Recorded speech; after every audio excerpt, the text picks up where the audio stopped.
Good evening, everyone who's joining online, or if you're watching on replay. Welcome to A Round for the Weekend. As always, I'm powered by the Belly Up Sports Network, bellyupsports.com. Check out all our articles, our podcasts, all our streaming shows throughout the week. So thank you for joining me. If you're joining live, great. If you're watching on replay, also awesome. Really appreciate you checking me out. Check out the show. The theme for tonight is stupid-ish that sports figures say. And there's a rolling theme here between a few things that were said this week by some sports figures that I just had to look and went, wait, I had to double take and say, what did he say? So I'm going to go over that this week. But before I do that, and I'll talk about some college football, I'll talk about some optimism going into the hockey season, because fingers crossed, there's going to be a hockey season. NHL coming very, very soon. Fingers crossed. So before we get into that, what am I drinking? Tonight, I ordered some more beer from Taproom, Taprm. So it's Taproom, taproom.com. I ordered some more beer yesterday because they were so awesome and bringing the beer too sweet, basically.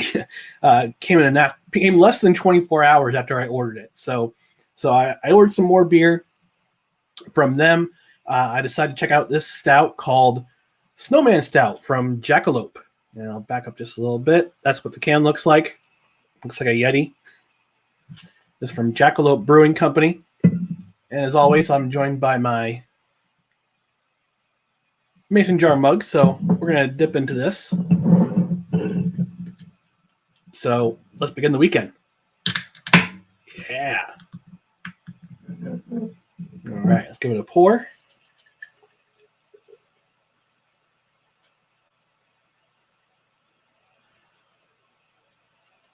Yeah, that's all it's going to pour out now. And it's a stout, so it's going to take a moment for it to settle. Nice frothy head, as most stouts should have. But let me go ahead and read what the can says. It's very small. But 6.2% alcohol. Is from Jackalope Brewing Company. They are based out of Nashville, Tennessee. Ooh, good for them. I love Nashville. It's a great city. Went there once, almost didn't come back. It was so nice down there. People were really nice, and there's some good brewing companies down there. So, all right, starting to set a little bit. So, happy weekend, everyone. We made it another week, almost to the end of 2020. We're at level 12 right now. We're about the midway point. So, cheers. If you made it this far, cheers.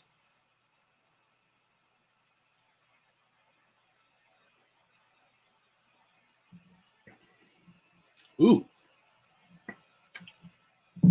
That's solid. That's a solid. So it's brewed with coffee and cocoa nibs. Ooh, so a little bit of coffee taste in there, a little bit of chocolate.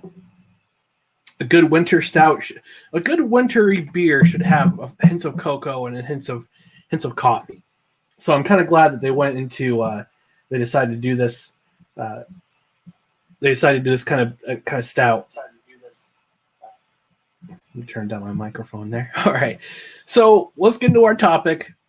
Stupid-ish sports figures say. There was a lot of it this week. Let's be honest. There's a lot of this week. Let's start off with Chargers head coach Anthony Lynn. Now, on bellyupsports.com, one of our newest writers, Kendrick Lindsay, shout out to him. He wrote an article about how Anthony Lynn compared the Chargers season to Pearl Harbor. So let's take a listen. I'm going to share the screen. Take a listen together to what he said.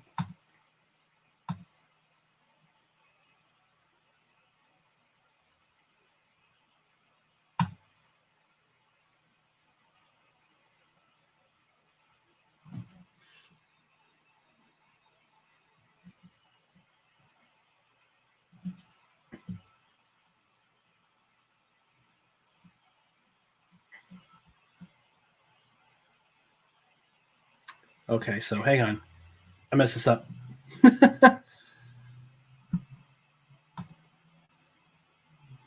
right, hang on. Sorry, folks. Share audio. There we go. See? Oh, Ryan. With my staff the other day, Let's go back. We're down and out. We're in a valley right now, and we're down, but we're not out. Just the other day was Pearl Harbor Day. One of the biggest defeats this country had, and we bounced back from that. And I kind of use that as an example with my staff the other day. We're down and out, but we're not there yet. So we're going to finish this season out the right way, and today we're going to start with a good day of practice. We're in a. All right, that was a little weird. That was a little weird. See, Pearl Harbor Day was earlier this week. If you're in America, if you're from the States, Pearl Harbor, a day that will live in infamy, December 1st, 1941. That was the day we were literally ambushed by Japan with no warning whatsoever. And for a NFL head coach to come out and literally say that it feels like Pearl Harbor right now, that's on you, dude. Coaches have been fired for saying less stupid things or greater stupid things, really, but really less stupid things. I mean, think back. If you're a Chargers fan, go back to the beginning of the season.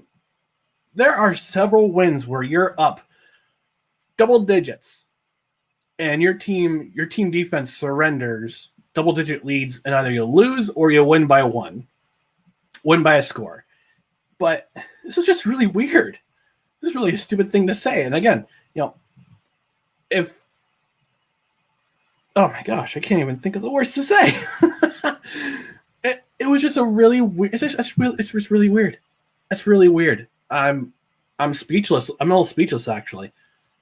So, yeah, I'm not surprised. I won't be surprised if this is Anthony Lynn's last season with the Chargers. He's done a fairly good job as head coach. I think they've been in the playoffs. I think they went to the playoffs a couple times under his tutelage. But after this year, I don't know if the players have stopped listening to him, or if things are just moving in a new direction where they just need some more help and they don't know where to go.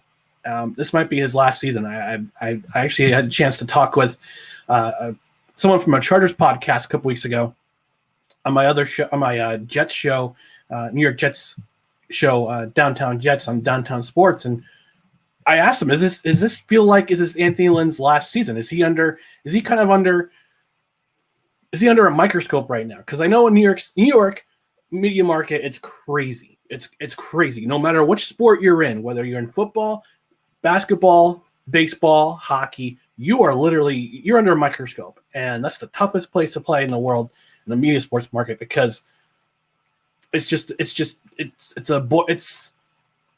like you're being boiled alive at times, because if you win, you gotta win a lot. If you lose, you're gonna get pilloried, and rightfully so, because especially if you're a New York Jets fan like me, this season has been a dumpster fire full of a train wreck full of dumpster fires, and driven by Tank Commander Adam Gase, by the way. So heyo. But this, I asked the gentleman, Dan from Chargers Brawl. I said, is Anthony Lynn under much pressure in LA as Adam Gase is in New York? And he said, yeah, pretty much. I don't really know what LA football is like. I know basketball expectations are usually high. Baseball expectations are pretty high. Football, I'm not, unless you're USC, I'm not really sure how things are out west in terms of football, how expectations are. But I guess now the expectation is you better win. And Anthony Lynn saying stuff like that after another loss where his team surrenders a lot of points, that might be the nail in the coffin right there. You got 4 games. There's 4 games left in the NFL season. Thank God, in the regular season, because between COVID, between games being delayed for almost a week, being postponed, being missing players, missing time, and certain star players missing time because they got injured, no preseason, players, teams playing half their roster. It's been a crazy year in the NFL, And this kind of exacerbates it a little bit. So, Anthony Lynn saying that his team is just got beat, and it's like kind of like Pearl Harbor right now. It's a bad comparison. That's a bad comparison. All right, we got a comment. He gone. Probably. I say they began Bieniemy. Well, you know what? I think Bieniemy played with the Chargers, if I'm not mistaken. He played with them in San Diego. I think he went to the Super Bowl, their only Super Bowl appearance. So bringing him back a former team or a guy who formerly played on the team would make sense. I mean, for me, if it were up to me, I'd put him on the Jets because they need all the help they can get offensively, and they need a tough-minded coach to set them straight. But yeah, I mean, I can see the Chargers bringing him Bieniemy, having him work with Justin Herbert, having Austin Eckler back in the lineup for next year. Oh, man, that's a heavy combination right there. Another comment here. Comments on fire. He will know Chiefs and can work with Herbert. Yeah, I mean, you don't want to lose your coach to a team that's in your division. And I think that Andy Reid would be damned if he would let Eric Bieniemy go to another team in his division. But if whoever the owner is now were to throw a blank check at him and say, "Listen, we loved having you in the room. We loved interviewing you. What's your price?" And I'm sure you can name any price, and they would write him a check right away. So, that remains to be seen. But I think Anthony Lynn, I think he's gone. I think he's gone after this year. So, all right. So we moved on to the next stupid-ish sports figure say. I want to kick this over to Coach K, Mike Krzyzewski, Duke University basketball team. And this week, he had, I wouldn't say the audacity, but he had, temerity, I guess you could say. Same thing. They're synonyms. But anywho, he had the temerity to say, "Oh, we shouldn't do non-conference games because of COVID." Okay. No. Yeah. So he says after his team loses a second straight game against a non-divisional opponent, they got blown out by they had the brakes beaten off them by Illinois. So he comes back and he says, we shouldn't have a non-conference schedule this year because of COVID. He's trying to take the model from football that the ACC had this year and bring it over to basketball. I can understand his reasoning, but you also schedule non-conference games because they're basically warm-ups. They're warm-ups to the rest of the regular season about how they're going to basically be. They're going to be the outlier for what your team's going to do this season. And again, Duke got beat. They got beat badly by Illinois, who I believe is a top 5 team at the moment. Don't quote me on that. I'll go back and I'll correct myself on the Twitter page. But basically, he came back and said, we shouldn't have non-conference games this year. A couple months back, he was for keeping the NCAA tournament. He said, it would suck that the NCAA tournament would be canceled because it's a money maker. And it definitely is a moneymaker. I mean, the NCAA makes a ton of money from the NCAA tournament, a ton of it. And for them to cancel it took literally a pandemic. It literally took them a pandemic to cancel the tournament. But now he's coming back and he says, "Oh, we should cancel it. We need to cancel these non-conference games because of the pandemic." No. You schedule non-conference games, not just for your team's benefits, but also for the other team's benefit. They were supposed to play, I think, Gardner-Webb this weekend at Cameron Indoor Arena. And that money the money that Gardner-Webb was supposed to get from Duke for playing that game, they don't get that money. I mean, that's what happened with the outside of the conference schedule for football. That's what happened for football this year, where all the non-conference games that were supposed to be played, where you saw like a Kent State from the MAC go to Penn State, or Cincinnati go to Ohio State, or University of Ohio go to I don't know, Illinois. But all these non-conference games where the bigger school pays the school coming to town hundreds of thousands of dollars, that money is gone because of the pandemic. They don't want to risk they don't want to risk the travel. They don't want to risk risking their players getting ill because of pandemic. COVID is easily contractable disease with a high recovery rate, but still, it's very highly contractable. So for Coach K to say months ago, no, we shouldn't cancel the tournament because they're bringing a lot of money, to him saying now, oh, we need to cancel these games, it strikes me as just hypocritical. And probably a lot of people are saying the same thing. So, we got more comments here from RCTD2. Thanks for watching. Appreciate it. Just maybe hire Cower. Absolutely not. Absolutely not. No. Bill Cower hasn't coached in the league since 2006.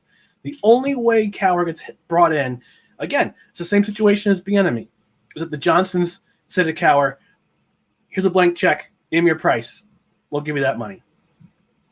But he hasn't been in the league it's a different league now. NFL's a different league than it was in 2006. So I don't think they'd bring him back. I think he's too happy. I think he's way too happy doing television. Fair, so this is Coach K trying to win an Emmy. Maybe. Then they scheduled Notre Dame. Well, Notre Dame's an ACC. Notre Dame is technically an ACC school. Like for every sport except for football. Every sport except for football, Notre Dame plays in the ACC. So they're playing in ACC. So they're playing in conference. It's an conference game. And yeah, I agree. The timing of it looks very, very bad. It looks terrible. Because again, a school like Gardner-Webb that could use some of that money they'll lose out. They'll lose out probably on $100,000. It's $100,000 to put towards your football, towards your athletic program, towards recruiting, towards facility upgrades, towards paying an intern, or giving some money, giving a stipend to a graduate intern. It's money. It's that kind of money that gets taken away, and it's too bad. This is part of the economic downturn we're in. And my final stupid-ish sports figures say this week, so it goes to, I'm going to talk about Jemelle Hill. And as you know, Jemelle Hill, we used to be on ESPN. She was a headliner on SportsCenter. She used to be on SportsCenter for a couple years with I think it was Jason Smith or Michael Smith. I can't remember his name off the top of my head, but she was a co-host on the 6 o'clock SportsCenter for a couple of years, and that's when ESPN kind of went woke, I guess you could say, because it's 2000 woke now. So she had an interview with Jake Paul, and this is after Jake Paul fought Nate Robinson, and Jake Paul beat the brakes off Nate Robinson, knocked him out. You've probably seen the meme of Nate Robinson face down on the canvas in that exhibition fight with Simba, with Simba pushing on him like his dad, like Mufasa. Oh, the memes that came out of that were just outstanding. So I'm gonna play this clip because now she's moved away from ESPN. She went to the athletic, not the athletic, the Atlantic, trying to intersect sports and politics. Bad idea. Just saying that going on record saying that. And now she's on Vice because why not? Might as well, with Vice being as woke as they are, you might as well bring in Jemelle Hill, wokeify it some more. And this is what she had to say. This is what she had to ask Jake Paul. So let me go ahead and share that with you.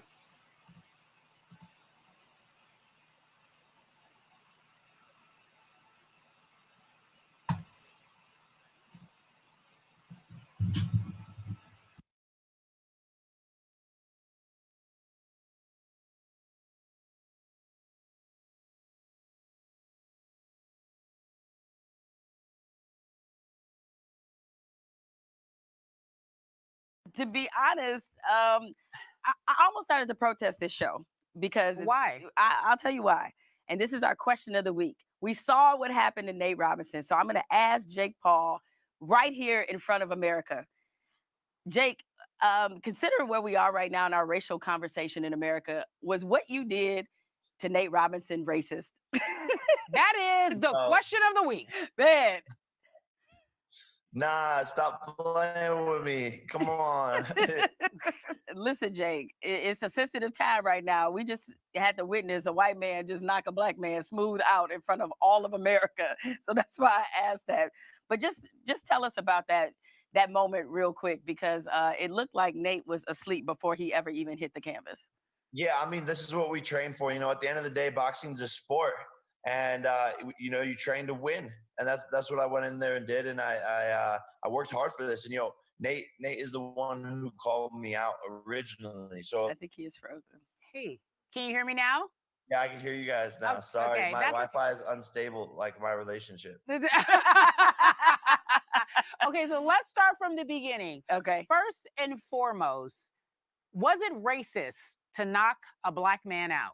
That is the question of the week. No, stop asking me that. I said no. It's not racist.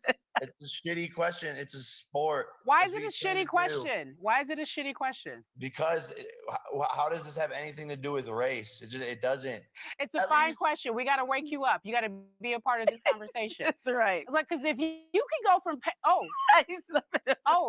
if you know what, he just hit himself harder than Nate Robinson ever hit him. Yeah, if you can go from break.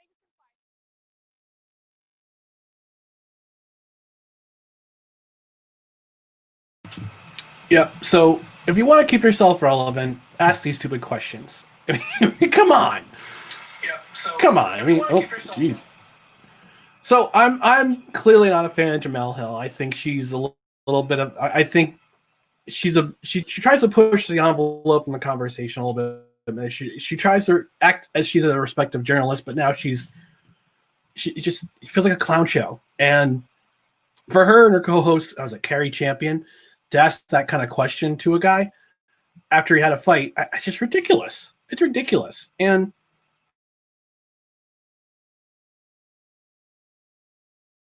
we talk about integrity in journalism. We talk about people like me. I want good questions. I want good questions. I want I want good answers.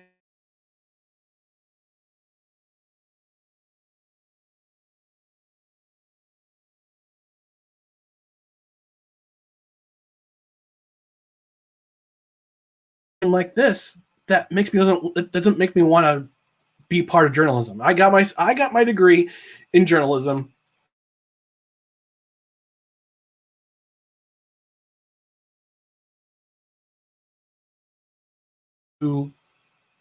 How to tell the truth,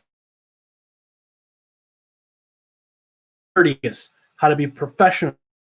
This is not professional. This is not courteous. I know they're trying.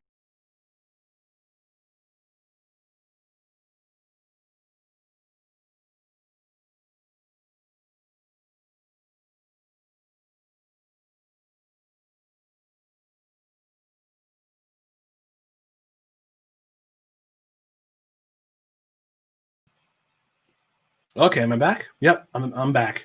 Lost me for a second. I'm not sure what happened there. But anyway, I'll go back to my point. I was in journalism school at a Christian college. I was taught to be factual. I was taught to be professional. Taught to be courteous. And Jemelle Hill's being neither of those, champion or Carrie champion, however you say her name.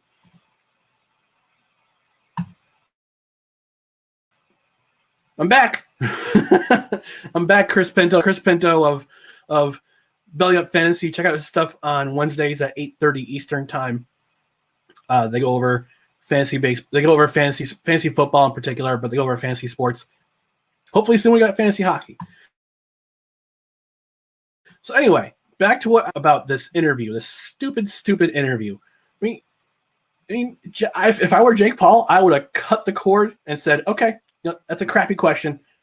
Have a good night. And I would just cut. I just would have walked off. I would have walked off.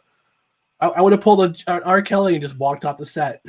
Well, not kicking and screaming, but I think I just think it was a bad question. I think it was a horrible question. I know she's trying to do it because she's trying to get attention. She's trying to put Vice on the map, and of course, that's why it's Vice, because who watches it, except for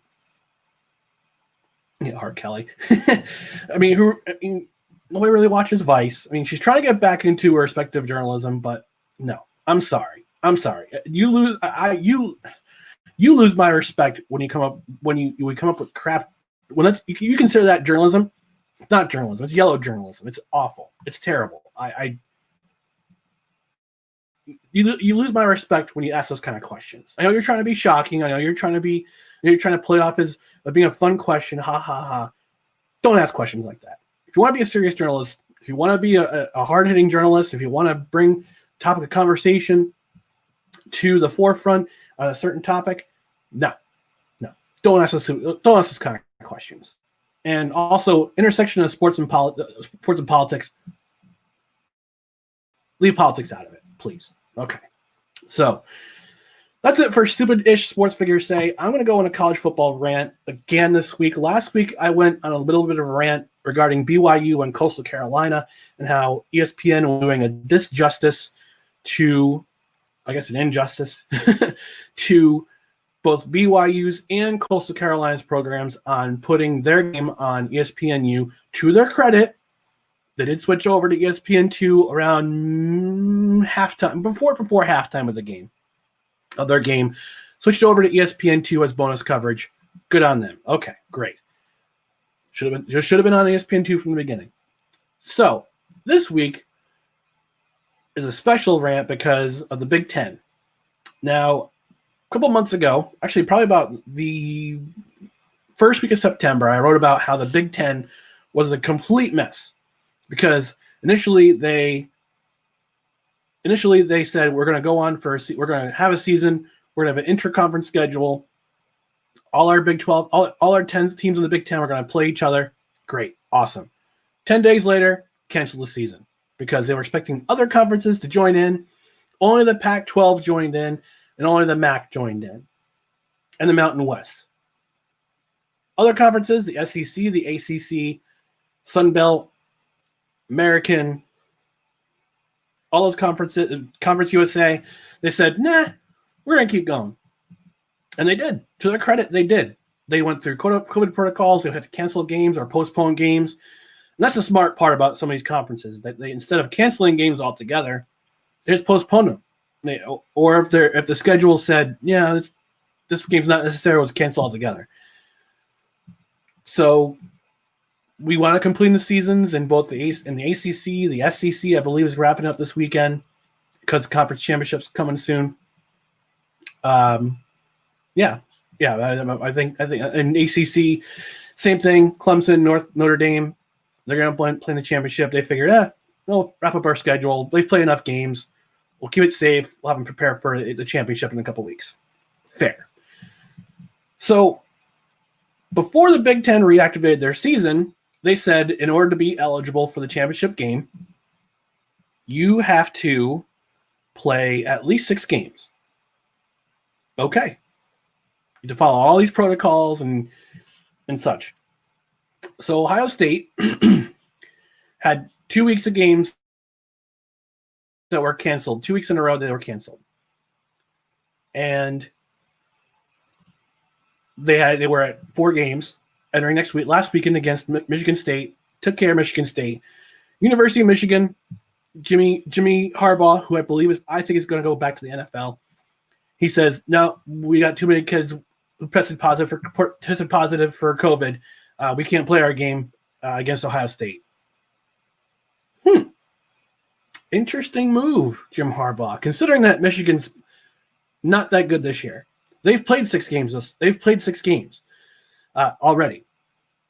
So they're going to put the screws to Ohio State, a division rival, and say, "Nah, we can't play this weekend." So now the Big Ten, knowing that Ohio State is now going to be in the picture for college football championship, said, "No, we're gonna get rid of the minimum altogether. We're just going to play the schedule is the schedule, and whoever's first place in the division, they're going to play for the championship." So guess who's in first place in the division championship? In the divisions. In the West, it's Northwestern. East, it's Ohio State. Of course. Now, somewhere, Scott Frost is screaming internally because when Nebraska's game against Wisconsin was canceled back in October, they said we want to play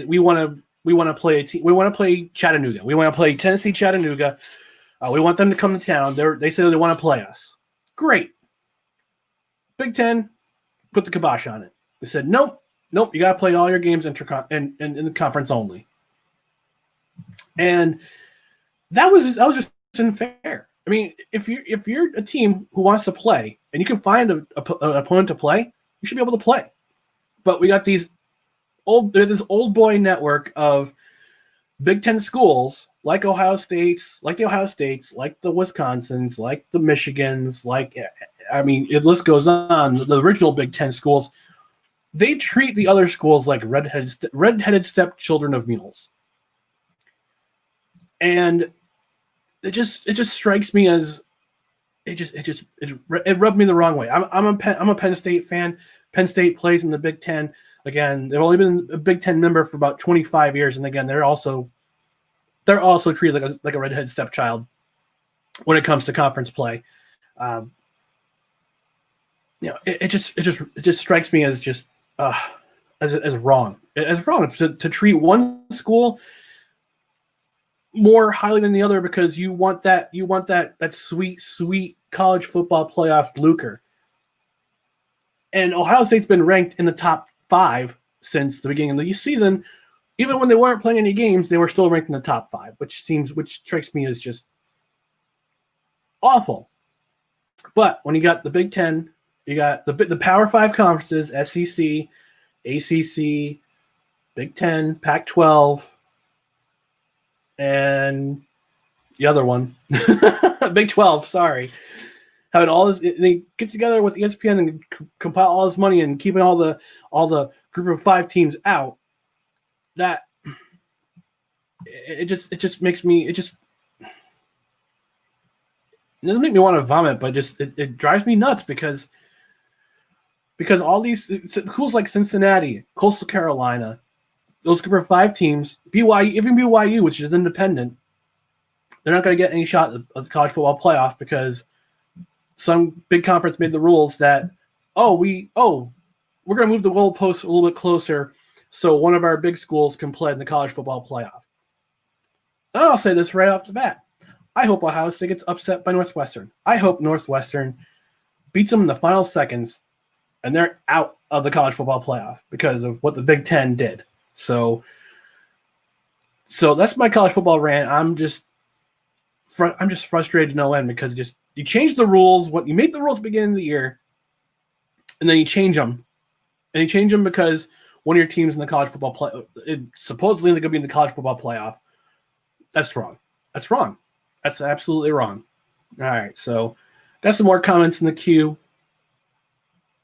I think this should be a 25 team playoff. No one can change my mind.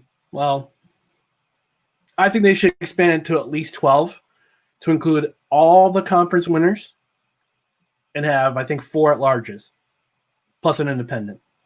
And then Pinto says, as long as my Ags get in, I don't give a flip about the rest. Hey, they're close. All they got to do is have Florida. All they got to do is have Bama win. They have to have Bama win. They have to have Notre Dame lose. They have to have Ohio State lose, and you're in. You're in, bud. Personally, I think Iowa State should be one of those Final Four teams, but that's just me. But it's a shame that Cincinnati won't get in because Cincinnati's been really impressive all year. Desmond Ridder, I think he should be. In contention for the Heisman. Luke Fickell should be a Coach of the Year contender.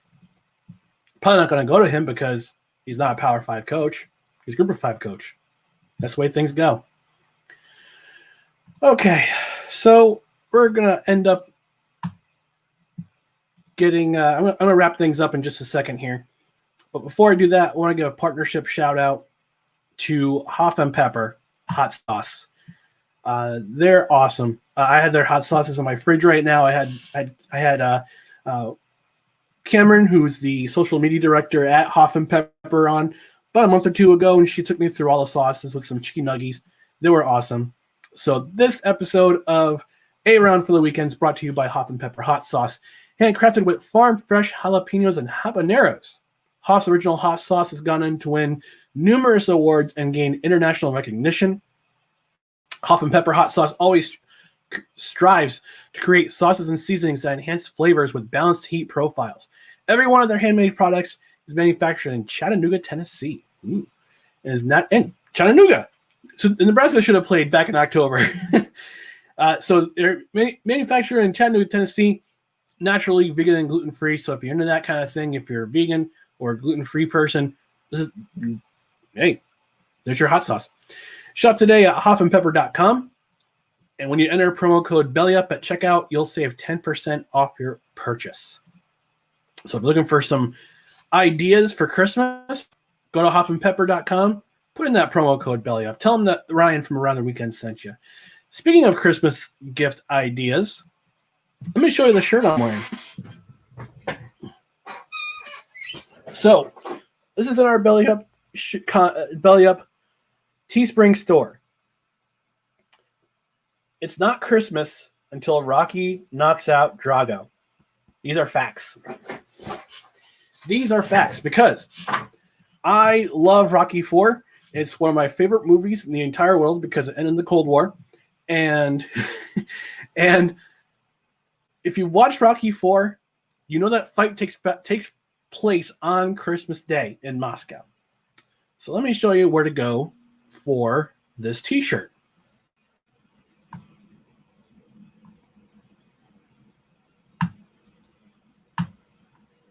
So if you're looking for that perfect Christmas t-shirt, hop on Teespring.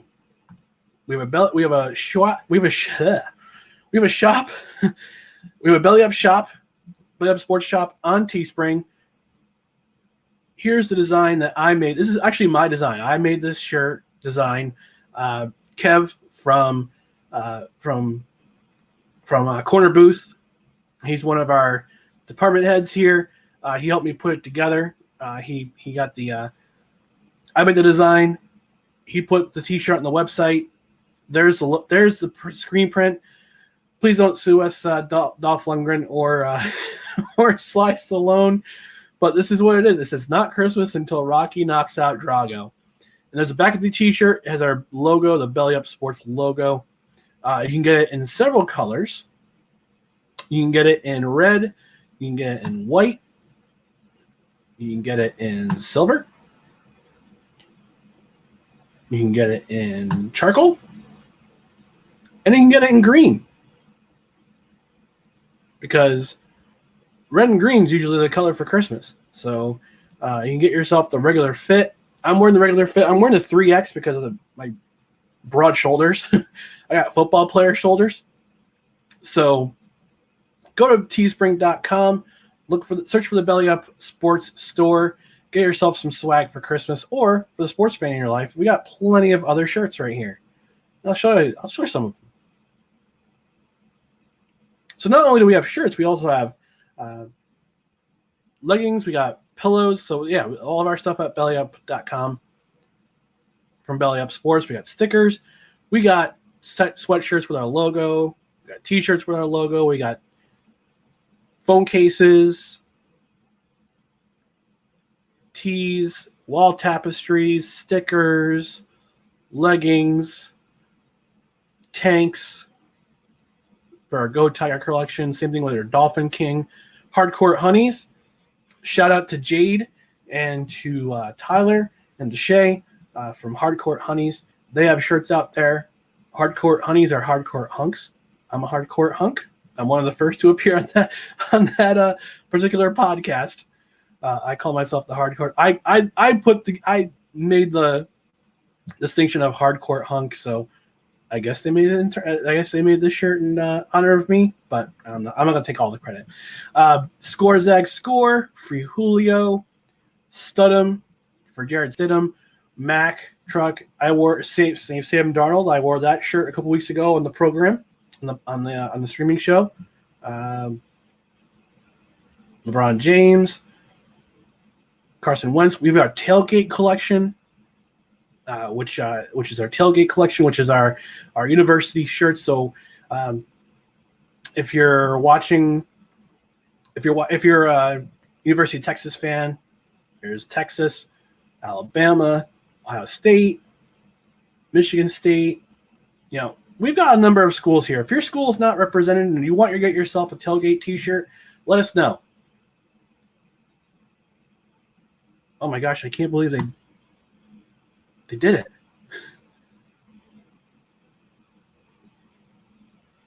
Which dino? It's a Dino T. Anywho. But yeah, Teespring. Go to teespring.com. Look for Belly Up Sports. We have a lot of gear there you can buy for Christmas. Get yourself some gear. All right, that's going to be it for me. I've gone about almost 50 minutes of talking. Well, almost 45 because I had the 5-minute bump countdown. But anyway, thank you for joining me. If you're watching on live stream, I appreciate you watching. If you're watching on the replay, thanks for watching. I really do appreciate it. Let's connect. Facebook.com. Look for Belly Up AFTW. Twitter and Instagram at Belly Up AFTW. YouTube AFTW Belly Up. I had a Twitch channel for a while, but I decided to get rid of it because I don't know much about Twitch. I'm an older dude. I only know so much. I only know Periscope, Facebook, and YouTube. I don't know much about Twitch. I know it's more of a live gaming thing. I don't play video games as much as I used to. But let's connect. Anyway, let's connect on social. So that's going to do it for me. Thank you again for watching. I really do appreciate you watching. Until next time, I'll save you a seat at the pub. Hopefully they'll still be open without being locked down. But cheers. Have a great weekend, everyone. Be safe. We'll see you next time.